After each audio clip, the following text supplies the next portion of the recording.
கௌசியா இளநிலை உதவியாளர்,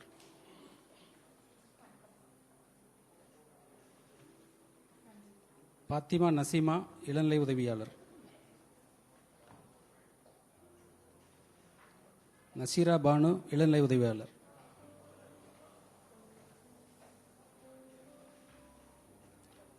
ஜெயஸ்ரீ தட்டச்சர்,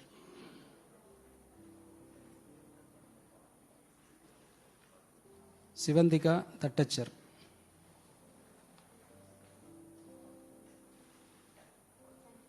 கிருஷ்வேது தட்டச்சர்.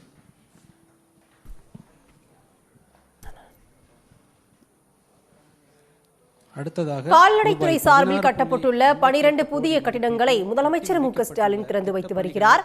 அது தொடர்பான விரிவான தகவலை தர காத்திருக்கிறார் செய்தியாளர் கண்ணன். விவரங்கள் என்ன? சென்னை தலைமைச் செயலகத்துல பல்வேறு துறை சார்ந்த திட்டங்கள் மற்றும் புதிய திட்டப்பணிகளுக்கான அடிக்கல் நாட்டும் நிகழ்ச்சியில முதலமைச்சர் பங்கேற்றிருக்கார். காணொலி காட்சி வழியாக நடைபெறும் பல்வேறு திட்டங்களை முதலமைச்சர் அவர்கள் தொடங்கி வைக்கிறார். சற்று நேரத்துக்கு முன்னதாக தொழில்துறை சார்பில் நடைபெறும் நிகழ்ச்சிக்கு அடிக்கல் நாட்டியிருந்தார். தற்பொழுது கால்நடை பராமரிப்புத்துறை சார்பில் 16 கோடியே 88 லட்சம் செலவில் கட்டப்பட்டிருக்கின்ற அதிநவீன வங்கி மற்றும் கால்நடை மருத்துவமனை, கால்நடை மருந்தகங்கள், 2 கால்நடை பெருக்கம் மற்றும் தீவன அபிவிருத்தி நிலையம், இணை இயக்குநர் அலுவலகம் மற்றும் 2 ஒருங்கிணைந்த பண்ணைகள் மற்றும் தெருநாய்களுக்கான சிறப்பு கால்நடை மருத்துவ வளாகம் ஆகிய 12 கட்டிடங்களை திறந்து வைத்து 318 கோடியே 42 லட்சம் ரூபாய் மதிப்பீட்டில் கட்டப்பட உள்ள ஒருங்கிணைந்த கால்நடை பண்ணைகள் மற்றும் நவீன ஒருங்கிணைந்த இறைச்சி உற்பத்தி மற்றும் இறைச்சி பதப்படுத்தும் வளாகத்திற்கு அடிக்கல் நாட்டுகின்றார். இது தவிர்த்து ஏற்கனவே நாம் தெரிவித்திருந்த போது தொழில்துறை சார்பில் மேற்கொள்ளப்படும் புதிய பணிகளுக்கு அடிக்கல் நாட்டினார். அதே போன்று சென்னை மெட்ரோ சார்பில் முடிக்கப்பட்டுள்ள பணிகளுக்கும் திட்டப்பணிகளையும் முதலமைச்சர் அவர்கள் தொடங்கி வைத்திருந்தார்.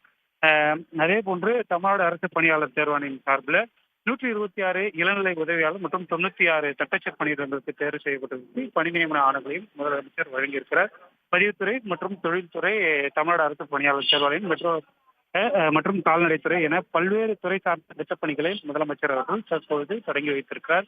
இந்த நிகழ்வின் போது துறை சார்ந்த அமைச்சர்கள் மற்றும் துறை சார்ந்த அதிகாரிகள் பங்கேற்றுள்ளனர்.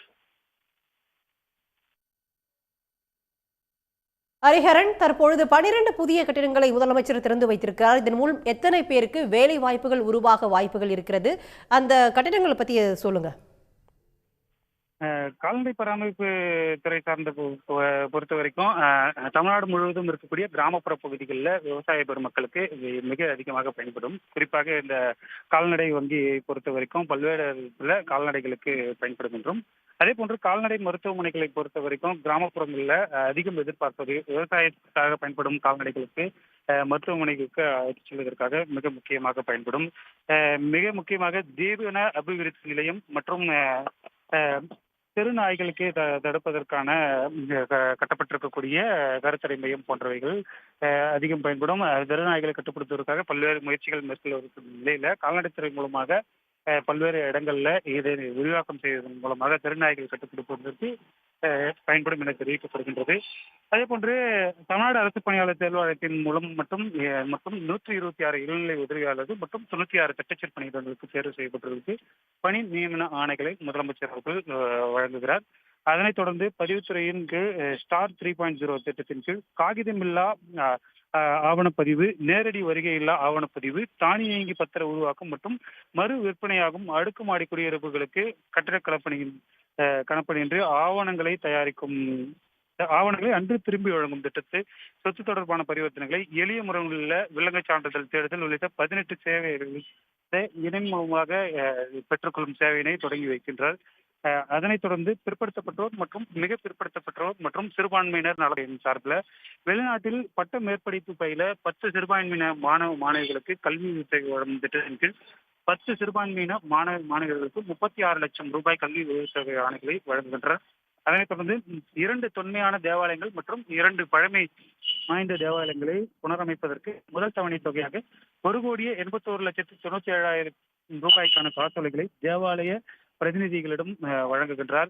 முன்னதாக ஏற்கனவே தொழில் முதலீட்டு ஊக்குவிப்பு மற்றும் வர்த்தகத்துறை சார்பாக நடைபெறும் நிகழ்ச்சியில தூத்துக்குடி மாவட்டம் சிப்காட் தொழில் பூங்கா மற்றும் அதன் சுற்றுப்பகுதியில் அமைந்துள்ள தொழிற்சாலைகளின் தண்ணீர் தேவையை கருத்தில் கொண்டு முள்ளக்காடு கிராமத்தில் நாளொன்றிற்கு 60 மில்லியன் லிட்டர் உற்பத்தி திறன் கொண்ட கடல் நீரை நன்னீராக்கும் திட்டப்பணிகளுக்கு அடிக்கல் நாட்டினார். அதே போன்று மெட்ரோ சார்பில் முடிக்கப்பட்ட 2 பணிகளையும் முதலமைச்சர் அவர்கள் தொடங்கி வைத்தது. பல்வேறு மொத்தம் 5 துறைகளின் சார்பில் பல்வேறு திட்டப்பணிகளை முதலமைச்சர் அவர்கள் தொடங்கி வைத்திருக்கிறார் என்று. ஹரிஹரன், உங்களுடைய தற்போதைய விவரங்களுக்கு நன்றி. உடனுக்குடன் செய்திகளை தெரிந்து கொள்ள சன் நியூஸ் பெல் ஐகானை கிளிக் பண்ணுங்க.